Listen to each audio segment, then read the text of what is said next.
Praise the lord. యేసుక్రీస్తు ఉన్నతమైన జీవములైన నామంలో మీ అందరికీ మన జీసస్ లవ్స్ ప్రేయర్ మినిస్ట్రీస్ తరపున వందనాలు తెలియజేస్తున్నాను.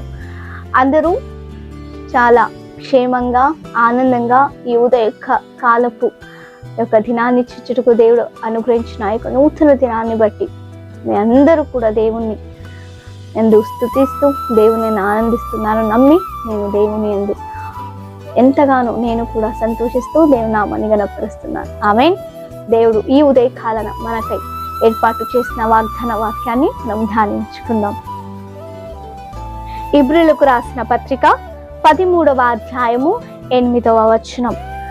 యేసుక్రీస్తు నిన్న నేడు ఒక్కటే రీతిగా ఉన్నాడు. ఆమేన్.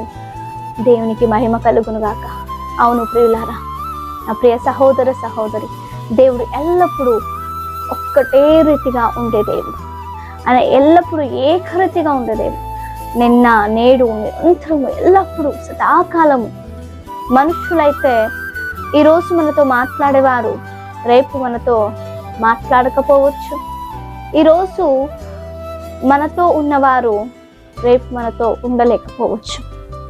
ఎంతగానో ప్రేమగా మాట్లాడే ఎంతోమంది స్నేహితులైనా బంధువులైనా రక్త సంబంధులైనా కొన్ని రోజుల తర్వాత మనతో కోపంగాను ద్వేషంగాను లేక మాట్లాడకపోవడమే కరెక్ట్ అని మనకు దూరం అవ్వచ్చు. కానీ అయితే మన యేసుక్రీస్తు ఎల్లప్పుడూ ఒక్కటే రీతిగా ఉండే దేవుడు. ఆయన ఒకేవాడు, ఒకే దేవుడు, ఎల్లప్పుడూ ఏకరీతిగా ఉండే దేవుడు. కొంతమంది మనుషులు ఏదో ఆశిస్తూ మన దగ్గరకు వస్తారు, అది పొందుకోలేకపోకుంటే మనల్ని వదిలేస్తారు. అయితే దేవుడు అలా కాదు. ఎంతగానో శాశ్వతమైన ప్రేమతో యథార్థమైన ప్రేమతో మనల్ని ప్రేమిస్తున్నాడు. కొన్నిసార్లు మనమే దేవుని దూరం చేసుకుంటాం. అవును కదా. ప్రార్థన చేయక, వాక్యము చదవక, ఆయన సహవాసము లేకుండా, ఆయన సన్నిధానంలో గడపకుండా ఎన్నోసార్లు మనము మన సమస్యల్ని మనకున్న పరిస్థితుల్ని చూస్తూ దేవుని సన్నిధానాన్ని మనం మర్చిపోతాం. అయినప్పటికీ కూడా మన యేసయ్య ఎల్లప్పుడూ మనకై ఎదురు చూస్తూ ఉండే దేవుడు. నా బిడ్డ వస్తుంది, నా కుమారుడు నా కుమార్తె వస్తుంది, నాతో మాట్లాడుతుంది అని చెప్పి దేవుడు ఎదురు చూస్తాడండి. ఎవరైనా మనుషులు మన కొరకు ఆ రీతి ఎదురు చూసేవారు ఉన్నారా? మనము మాట్లాడకపోగా. అవును కదా. మనం మాట్లాడకపోతే మనుషులు కూడా మాట్లాడరు. నువ్వు మాట్లాడలేదని నేను మాట్లాడలేదు, నువ్వు ఫోన్ చేయలేదని నేను ఫోన్ చేయలేదు అని మాట్లాడొచ్చు. అయితే దేవుడు అలా కాదు. మనం మాట్లాడకపోయినా, మనం ఆయన సన్నిధానంకు వెళ్ళకపోయినా, ప్రార్థించకపోయినా దేవుడు నా బిడ్డ ఖచ్చితంగా వస్తూనే ఎదురు చూసే దేవుడు. మనం వెళ్ళగానే ఆనందంతో అత్తుకునే దేవుడు, సమాధానం అనుగ్రహించే దేవుడు, నెమ్మదిని అనుగ్రహించే గొప్ప దేవుడు అని మన యేసయ్య. మనుషులాగా మారిపోయే దేవుడు కాదు. ఆమె అనేక ప్రజలు, అనేక మనుషులు మీ సంబంధులే కావచ్చు, మీ రక్త సంబంధులే కావచ్చు, మిమ్మల్ని ప్రేమించిన వారే, మీరు ప్రేమించిన వారే కావచ్చు, మీ స్నేహితులే కావచ్చు. ఎంతోమంది మిమ్మల్ని వదిలేసి వెళ్ళారేమో. అప్పుడు మాట్లాడుతుండేవారు, ఇప్పుడు మాట్లాడకుండా మానేస్తారేమో మీతో. అయితే దేవుడు ఎల్లప్పుడూ మనకై ఎదురు చూసే దేవుడు. ఆయన ఎల్లప్పుడూ ఒకే రీతిగా ఉండే దేవుడు. ఆయన క్షమించువాడు, ఆయన కరుణించువాడు, ఆయన కృప చూపువాడు, ఆయన దయాళుడు, ఆయన కరుణామయుడు, అద్భుతాలు చేసే దేవుడు. అవును కదా. అలాంటి గొప్ప దేవుణ్ణండి మనం ఆరాధిస్తున్నాం. అయితే మనం ఏ రీతిగా దేవుణ్ణి ఏకరీతిగా ఆరాధిస్తున్నామా? కొన్నిసార్లు బాధతోనూ, కొన్నిసార్లు వేదనతోనూ, కొన్నిసార్లు మనస్ఫూర్తిగా కాకుండా అసమాధానంతో దేవుణ్ణి అయ్యో ఆరాధించాలా, అవును కదా, అయ్యో పాటలు పాడాలా, అయిష్టంగా మనం చేస్తూ ఉంటాం.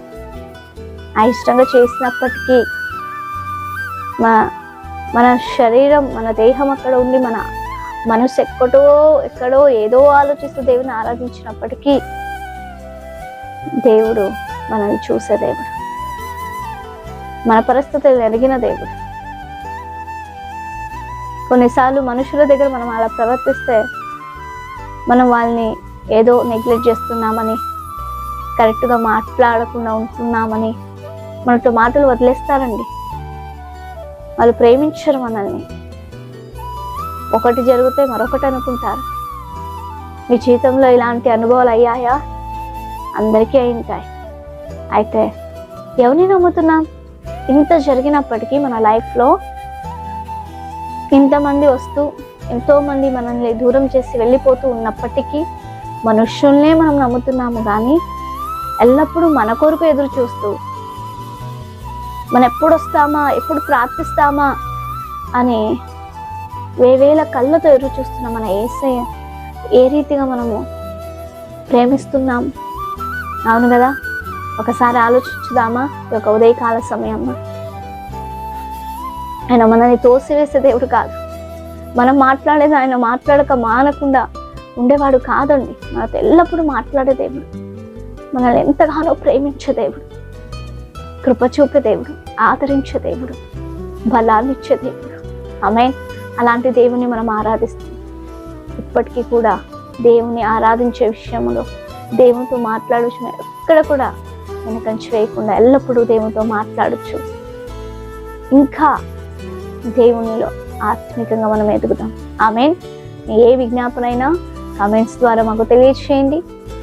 మీ కొరకు మానక మేము ప్రార్థించుకుందాం.